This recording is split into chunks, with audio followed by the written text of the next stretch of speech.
Good morning everyone. Welcome to TSN the school. Myself Swati Mahavar. I teach SST subject. Today we start with the subject history of class 10th. We start with chapter number 2 nationalism in India. Come to page number 60. In the previous video we are completing page number 59. Today we start page number 60. Tribal peasants interrupted the message of Mahatma Gandhi and the idea of Swaraj in yet another way.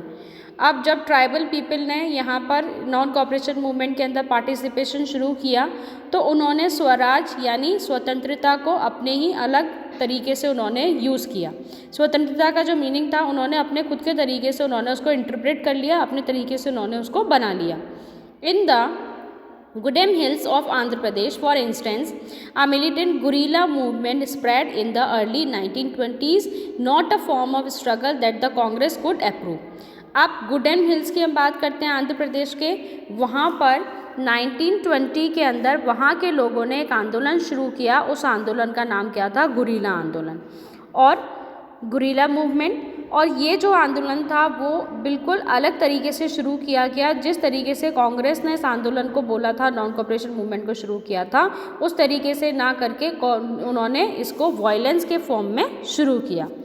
Hair as in other forest region the colonial government had close large forest area. अब forest region की अगर हम बात करते हैं जहाँ पर जंगल थे, तो जंगलों के अंदर कॉलोनियल गवर्नमेंट ने क्या करा, वो जो बहुत सारे जो फॉरेस्ट थे उसका एरिया उन्होंने क्लोज कर दिया, यानी कि वहाँ पर लोगों की आवाजाही उन्होंने बंद कर दी। कोई भी उन जंगलों के अंदर नहीं जा सकता था। Preventing people from entering the forest to graze their cattle. अपने जानवरों को वहाँ पर जंगलों के अंदर चराने के लिए नहीं ले जा सकते थे लोग। और to collect fuel wood and fruits, और ना ही वहाँ से लकड़ियाँ या फ्रूट्स वगैरह वो लोग कलेक्ट कर सकते थे। This enraged the hill people, और ये सारी चीज़ें कहाँ देखने को मिली? जो लोग हिली एरिया के अंदर रहते थे उससे उन लोगों को बहुत ज़्यादा प्रॉब्लम हुई। Not only were their livelihood affected but they felt that there traditional right were being denied. अब जो आदिवासी जो ट्राइबल पीपल वहाँ पर रहते थे हिली एरियाज़ के अंदर, पहाड़ों के ऊपर, तो उन्होंने क्या बोला कि यहाँ से अगर गवर्नमेंट ने ये सारे जो रूल्स रिस्ट्रिक्शंस जो लगा दिए हैं उसकी वजह से एक तो उनका लाइवलीहुड अफेक्ट हुआ है, खाने पीने के लिए उनके पास कुछ भी नहीं है। दूसरा उनका जो कल्चर था, जो रिलीजन था, वो भी उनसे छीन लिया गया। Not only were their livelihood affected but they felt that their tradition, उनका जो ट्रेडिशन था, जो ट्रेडिशनल राइट जो था उनका, वो भी उनसे ले लिया गया। When the government began forcing them to contribute begar for road building, the hill people revolted. अब उनको क्या बोला गया कि आप जंगलों के अंदर नहीं जाओगे, आप वहाँ से कोई भी चीज़ नहीं ला सकते हो, घर के अंदर चूल्हा जलाने के लिए आप वहाँ से फायरवुड तक नहीं ला सकते हो। तो उनको क्या कहा गया कि आप फोर्सफुली यहाँ पे रोड बनाने का काम करो। उनको बेगार पर रखा गया, बंधुआ मजदूर उनको बनाया गया और रोड बनाने के लिए उनको वहाँ पे रखना शुरू कर दिया गवर्नमेंट ने, जिसका वहाँ के लोगों ने क्या कर दिया? रिवॉल्ट कर दिया। उन्होंने युद्ध लड़ना शुरू कर दिया और उन्होंने अपोज करा कि हम किसी भी तरह की रोड बिल्डिंग का काम यहाँ पर नहीं करेंगे। The person who came to lead them was an interesting figure. अब उनका जो समर्थन करने के लिए जो आदमी वहाँ पर आया था वो बहुत ही अच्छा था, बहुत ही इंटरेस्टिंग फिगर था, दिलचस्प किस्म का आदमी था वो। एलूरी सीताराम राजू, क्या नाम था उसका? एलूरी सीताराम राजू, सीताराम राजू था उसका नाम। Claimed that he had a variety of special power. अब उसने लोगों को क्या बोला? बहुत ही रोमांचक बात उसने लोगों को बताई कि मेरे पास क्या है? एक स्पेशल पावर है, अलग तरीके की पावर है मेरे पास।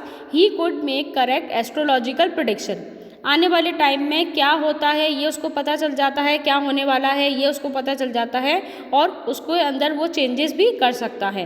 And heal people and he could survive even bullet shoots, और अगर उसको बंदूक की गोलियां भी अगर उसको लगती है तो वो भी सहन कर सकता है, उसके बंदूक की गोलियां खाने के बाद भी वो नहीं मरेगा। और उसने लोगों को विश्वास दिलाया कि वो लोगों का इलाज कर सकता है, उनको ठीक कर सकता है। Captivated by Raju the rebels proclaim that he was an incarnation of God. अब उसकी बातें सुन के लोगों ने क्या अनुमान लगाया कि ये तो भगवान का क्या है? एक आविष्कार है, भगवान की तरफ से एक हमको क्या है? गिफ्ट है। Raju talked of the greatness of Mahatma Gandhi, said he was inspired by the non-cooperation movement and persuaded people to wear khadi and give up drinking. अब राजू जो था वो सबसे ज़्यादा समर्थन किसका करता था? गांधी जी का करता था। गांधी जी की बातें ही वो लोगों को समझाया करता था। जो गांधी जी का चलाया हुआ नॉन कॉपरेशन मूवमेंट था उसने उसको सपोर्ट किया। उसने कहा कि गांधी जी ने बिल्कुल सही मूवमेंट चलाया है और लोगों को यही समझाया कि आप खादी वियर करो, जो फॉरेन गुड है उसको आप बॉयकॉट कर दो, खादी वियर करना आप शुरू कर दो और ड्रिंकिंग की जो हैबिट है उसको आप बिल्कुल क्या कर दो, गिव अप कर दो, बंद कर दो, बिल्कुल पीना आप बंद कर दो। But at the same time he asserted that India could be liberated only by the use of force, not non violence.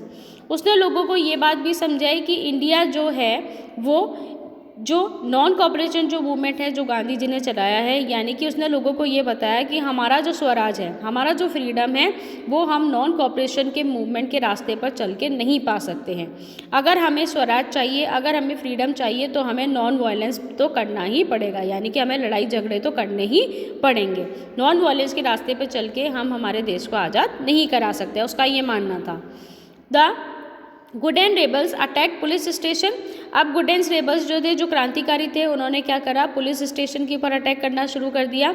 Attempted to kill British officials, British officers को मारना उन्होंने शुरू कर दिया। And carried on guerrilla warfare for achieving swaraj, और swaraj achieve करने के लिए उन्होंने गुरिल्ला आंदोलन जो हुआ था उसके अंदर उसने समर्थन करना वहाँ के लोगों ने शुरू कर दिया कि अब हम तो लड़के लोगों को मार के ही हमें हमारे देश को आज़ाद कराना है।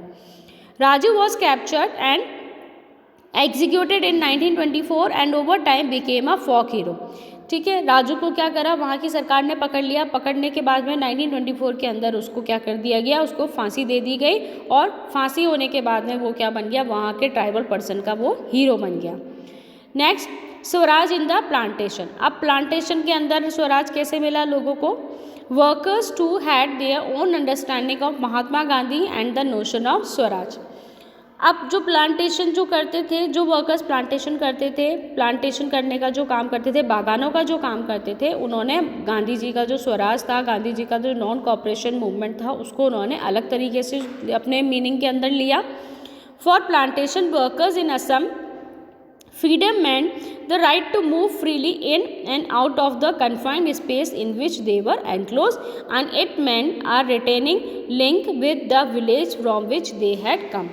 अब जो प्लांटेशन वर्कर्स जो थे, जो असम के अंदर प्लांटेशन का जो काम किया करते थे, उन्होंने क्या बोला कि जो फ्रीडम मूवमेंट है, वो फ्रीडम मूवमेंट हमारे लिए किस तरीके से है कि हम जिस कन्फाइंड एरिया के अंदर हम रहते हैं, हमें यहाँ पर बांध दिया गया है कि हम यहाँ से बाहर नहीं जा सकते हैं, हमें यहीं पे प्रोडक्टिविटी करनी है, यहीं पे हमें प्लांटेशन करना है, यहीं खाना है और यहीं रहना है। तो जब उनको गांधी जी के नॉन कॉपरेशन मूवमेंट के बारे में पता चला तो उन्होंने क्या सोचा कि अब हमको भी क्या मिल जाएगी, फ्रीडम मिल जाएगी। हम यहाँ पर जो बंधे हुए हैं, जो फोर्सफुली हमको यहाँ पर रखा गया है, हम यहाँ से निकल के किसी दूसरी जगह पे जा सकते हैं। And it man retaining a link with the village from which they had come, और वो लोग अपने गाँव छोड़ करके दूसरी जगह पर चले गए कि अब तो गांधी जी का राज है, अब हमको कोई भी यहाँ पर रोक नहीं सकता है। Under the Inland Immigration Act of 1859, plantation workers were not permitted to leave the tea garden without permission, and in fact they were rarely given such permission. Government ने एक एक्ट निकाला था, इनलैंड इमिग्रेशन एक्ट। कौन सा act निकाला था? Inland immigration act of 1859। कब? 1859 के अंदर, जिसके अंदर जो वर्कर्स थे, जो प्लांटेशन करते थे, उनको अपने टी गार्डन से बाहर आने की परमिशन नहीं थी। वो किसी भी हालत के अंदर वहाँ से बाहर नहीं आ सकते, उनको बस वहीं रहकर प्लांटेशन का काम ही करना था। When they heard of the non-cooperation movement, thousands of workers defied the authorities, left the plantation and headed home. They believed that Gandhi Raj was coming and everyone would given land in their own villages. अब जब गांधी जी के बारे में सुना तो उन्होंने अपनी ज़मीनें छोड़ करके दूसरी जगह पे मूव करना शुरू कर दिया कि हमें हमारे गांव के अंदर अब हमको रहने के लिए वहाँ पर ज़मीनें मिल जाएगी, क्योंकि गांधी राज शुरू हो गया। They however never reach their destination, stranded on the way by a railway and a steamer strike, they were caught by the police and brutally beaten up. अब क्या हुआ, वो अपने जो एरिया था जहाँ पे जो प्लांटेशन कर रहे थे उसको छोड़ के तो वो लोग चले गए, लेकिन जो उनका डेस्टिनी था, जो उनके खुद के गांव थे, वो वहाँ तक नहीं पहुँच पाए। क्यों नहीं पहुँच पाए थे? क्योंकि जो रेलवे थी वो क्या थी, स्ट्राइक पे थी। रेलवे बंद था, रेल ट्रांसपोर्टेशन बंद था, तो वो कैसे अपने गांव पहुंचते। तो गांव पहुंचने से पहले वो किसके पास पहुंच गए, पुलिस के पास। पुलिस ने उनको पकड़ लिया और ब्रूटली उनको मारा गया, पीटा गया और उनको वहाँ से हटाया गया। The vision of these movements were not defined by the Congress programme. अब धीरे धीरे ये जो मूवमेंट था वो लोगों ने पार्टिसिपेशन करना तो शुरू कर दिया, लोग उस मूवमेंट के अंदर पार्टिसिपेट करने लग गए थे, चाहे वो किसी भी कम्युनिटी किसी भी कास्ट से थे, लेकिन इसका जो रुख था वो बिल्कुल बदल चुका था। जिस तरीके से जो ये मूवमेंट शुरू किया गया था कांग्रेस प्रोग्राम के अंदर, उस तरीके से ना होकर के लोगों ने इसको नॉन वायलेंस की जगह वायलेंस के रूप में लेकर के वायलेंस करना शुरू कर दिया। They interpreted the term swaraj in their own ways. अपने तरीके से लोगों ने स्वराज का मतलब निकाला। Imagining it to be a time when all suffering and all troubles would be over. अब उन्होंने क्या सोचा कि स्वराज शुरू हो गया, यानी कि हमारे अब जितनी भी परेशानियां हैं, जो भी हमारी जो हम सफ़र कर रहे हैं, जो हमारी सफरिंग्स हैं, वो सब क्या हो जाएगी, ख़त्म हो जाएगी, हम हर तरीके से स्वतंत्र हो जाएंगे। Yet when the tribals chanted Gandhiji's name and raised slogan demanded स्वतंत्र भारत। अब ट्राइबल पर्सन्स जो थे उन्होंने क्या करा, गांधी जी के नाम पे उन्होंने आवाज़ उठाना, अपना खुद का स्लोगन बनाया उन्होंने, और क्या डिमांड की, स्वतंत्र भारत, कि हमारे देश को क्या करो, आज़ाद करो। किसने की थी ये डिमांड, ट्राइबल पर्सन्स ने की थी। They were also emotionally related to all India agitation, और उन्होंने लोगों को बोला कि आप किसके अंदर आ जाओ, ऑल इंडिया एजिटेशन के अंदर आप आ जाओ। When they acted in the name of Mahatma Gandhi or linked their movement to that of the Congress, they were identifying with a movement which went beyond the limit of their immediately locality। अब महात्मा गांधी के नाम पर उन्होंने इस movement के अलग अलग links निकाले, जो कांग्रेस के जो जिस तरीके से कांग्रेस ने इस मूवमेंट को शुरू किया था उसके दूसरे उन्होंने मेथड प्रिंसिपल्स निकाल दिए, और गांधी जी के नाम पे पूरे कंट्री के अंदर उन प्रिंसिपल्स को उन्होंने फैला दिया।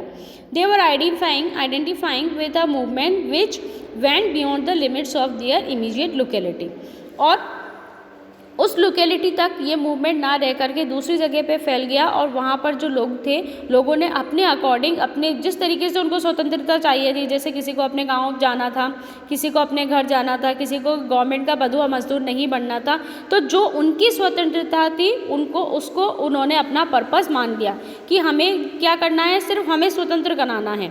कंट्री को स्वतंत्र कराने का जो मूवमेंट जो शुरू किया था गांधी जी ने, वो तो ना हो करके लोगों ने खुद की फ्रीडम को वहाँ पर एम्फेसिस देना शुरू कर दिया कि हमें तो क्या करना है, सिर्फ हमको फ्री होना है, हमको फ्रीडम चाहिए, और कंट्री के फ्रीडम से लोगों को कोई मतलब नहीं था। तो जो नॉन कॉपरेशन जो मूवमेंट था उसका जो पर्पस था, वो पर्पस यहाँ पर आकर क्या हो गया, लोगों के अकॉर्डिंग उसका पर्पस चेंज हो गया। क्लियर टू यू, आया आप लोगों के समझ में, ये सेक्शन कंप्लीट हो गया। Section of this chapter will be completed. Okay.